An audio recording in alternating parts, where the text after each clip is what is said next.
This summer's rain has many of us checking gutters, downspouts, and assessing where it seems to accumulate. And that's a good thing. Yeah, the CEO of the Northeast Ohio Regional Sewer District says it's important for all of us to understand where our water goes. Our Jason Michael sat down with Kyle Dreyfuss-Wells for a look at how we can all play a role in preserving this precious commodity.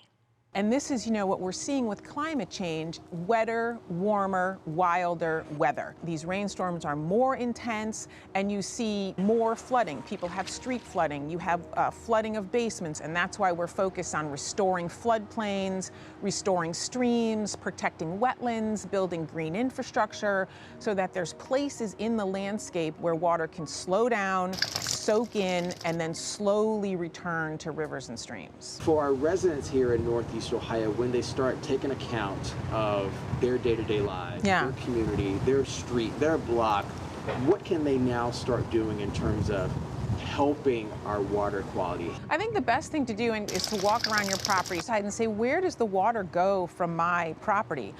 But on the stormwater side, look at your gutters. Are they hard piped down into the ground? That means that stormwater is leaving your roof and going right into the stormwater system. It's not having any opportunity to slow down and soak in.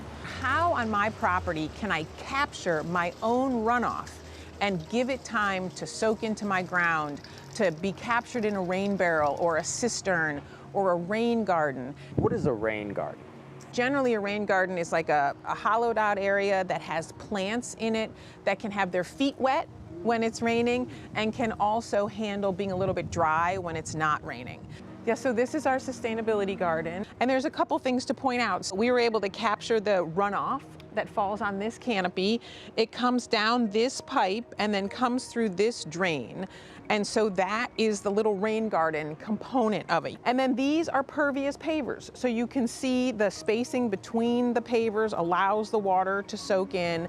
So it's got stormwater features to it. And then it's a wonderful space for people to be able to unwind, eat their lunch, talk to each other. People do meetings out here. It's just a wonderful, wonderful addition to this, highly urbanized space. Something you can do for both at work and at home and also at play. Absolutely, absolutely. All very doable. Awesome. Yeah. At work, at home, and at play, Kyle Dreyfuss-Wells, an incredible interview. Obviously, you can watch the entire interview I did with Miss Wells on WKYC.com. As Kyle was just saying, there are so many things that we can just do, not just at home, but also at work too. And they've used that space and have at least had that space created for their workers to come out, have lunch, but also provide something great for the environment.